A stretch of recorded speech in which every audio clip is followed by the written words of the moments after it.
আসসালামু আলাইকুম ওয়া রাহমাতুল্লাহি ওয়া বারাকাতুহু। সম্মানিত সুধী, আপনারা সকলে কেমন আছেন? আশা করি অনেক ভালো আছেন। তো আজকে অত্যন্ত একটি গুরুত্বপূর্ণ বিষয় নিয়ে আপনাদের খেদমতে হাজির হয়েছে। সেটা হচ্ছে হজ কত প্রকার, হজ্জে তামাত্তু কাকে বলে, হজ্জে কিরান কাকে বলে, হজ্জে ইফরাত কাকে বলে। তো আসলে মূলত হজ হচ্ছে তিন প্রকার: হজ্জে কিরান, হজ্জে তামাত্তু, হজ্জে ইফরাত। হজ্জে কিরান কাকে বলে? হজ্জে কিরান বলা হয় একই এহরামে হজের মৌসুমে, কথাটা ভালো করে বুঝতে হবে, হজের মৌসুমে, ধরেন কালকে কালকে থেকে হজ, তো হজের মৌসুমে একই ইহরামে ওমরা করা, ওমরার কাজ শেষ হওয়ার পরে হালাল না হয়ে ওই এহরামেই হজের কাজ সম্পাদন সম্পূর্ণ করা, এটাকে বলে হজ্জে কিরান। আশা করি কথা বুঝতে পেরেছেন।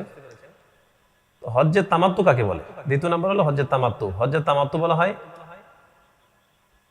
হজের মৌসুম আসার আগে, হজের হজের মৌসুম আসার আগে এহরাম বাঁধবে, মিকআত থেকে এহরাম বেঁধে আগে ওমরার কাজ সম্পাদন করবে। ওমরার কাজ সম্পাদন করার পরে হালাল হালাল হবে, এহরাম থেকে হালাল হবে। হওয়ার পরে আবার যখন হজের টাইম আসবে, হজের সময় আসবে, ওই সময় আবার কি অন্য এহরামে হজ আদায় করবে। এটাকে বলা হয় হজ্জে তামাত্তু। হজ্জে তামাত্তু বলার কারণ হলো ওই ব্যক্তি হজ এবং ওমরার মাঝখানে ফায়দা উসুল করেছে। মানে কিরকম করে? এক এক এহরামে ওমরা করার পরে মাঝখানে হালাল হয়ে সে দুনিয়াবি সব কাজই করতে পারবে। যদি স্ত্রী থাকে, স্ত্রী সহবাস করতে পারবে এবং দুনিয়াবি যত কাজ আছে সব করতে পারবে। যেহেতু উনি হজ এবং ওমরার মাঝখান থেকে ফায়দা উঠাইছে, অর্থাৎ মাঝখানে একটু স্পেস দিয়েছে, এটাকে বলা হয় তামাত্তু, ফায়দা উঠানো।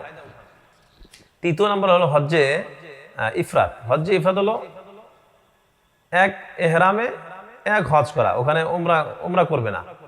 তো হজের মৌসুমে এক এহরামে এক নিয়াতে শুধু হজটা আদায় করবে, সে ওমরা আদায় করবে না। এটাকে বলা হয় হজ্জে ইফরাত। তো আশা করি সকলে বুঝতে পেরেছেন। আল্লাহ তাআলা সকলকে আমল করার তৌফিক দান করুন।